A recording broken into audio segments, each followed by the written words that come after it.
आज सुवर्णपुर जिलावासी बहु दिन स्वप्न पूरण होइछि। पाताली क्षेत्रु संघक्षेत्र पुरी को गढ़िला ट्रेन राजधानी भुवनेश्वर सहित रेल जोगे यातायात सुविधा मिली, जहाँ जिलावासी एक स्वप्न हो रही आज वास्तव में परिणत हो जिलावासी मनरे आनंदर लहरी खेली जाइछि। सुवर्णपुर सदर महकुमा ठारू बलांगीर जिला को 50 किलोमीटर रेल यात्रा सुगम होइछि।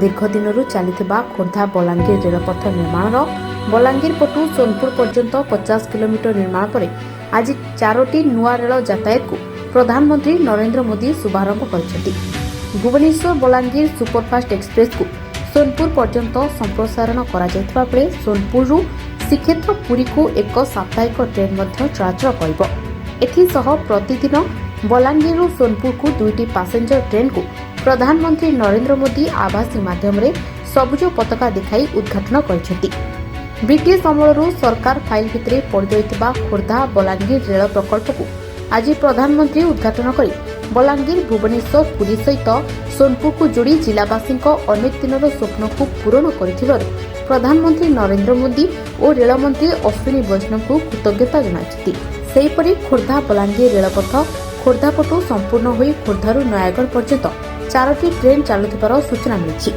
नयागढ़ ठारू सोनपुर पर्यंत रेल लाइन काम संपूर्ण हेले पूर्व ओडिशा और पश्चिम ओडिशा मध्य अर्थनैतिक विकास आहुरी वृद्धि हेब बोली बुद्धिजीवी महल में आलोचना होतिबारु देखिबाकु मिलिछि।